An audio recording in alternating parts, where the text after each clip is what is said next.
देशातील शेतकऱ्यांची एक चिंता वाढवणारी बातमी आहे, कारण यावर्षी सामान्यपेक्षा कमी पावसाचा अंदाज वर्तवण्यात आला आहे.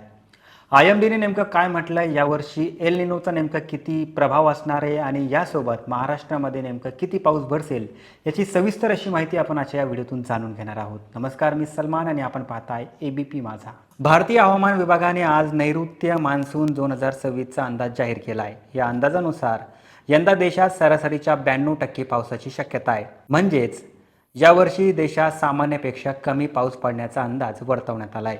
जेव्हा पाऊस 90 ते 95%च्या आसपास असतो तेव्हा त्याला सरासरीपेक्षा कमी पाऊस मानला जातो.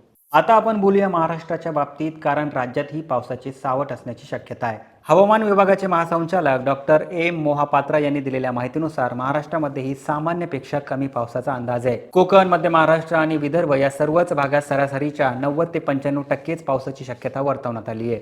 त्यामुळे यावर्षी शेतीच्या नियोजनामध्ये मोठी काळजी घ्यावी लागणार आहे.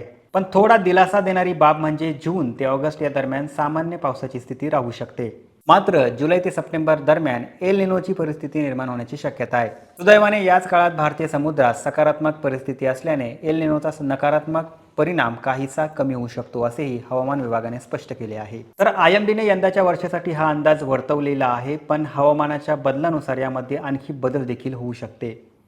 तर मित्रांनो, तुम्हाला ही माहिती कशी वाटली आम्हाला नक्की कळवा आणि जास्तीत जास्त शेतकऱ्यांपर्यंत हा व्हिडिओ नक्कीच पोहोचवा आणि पाहत रहा एबीपी माझा.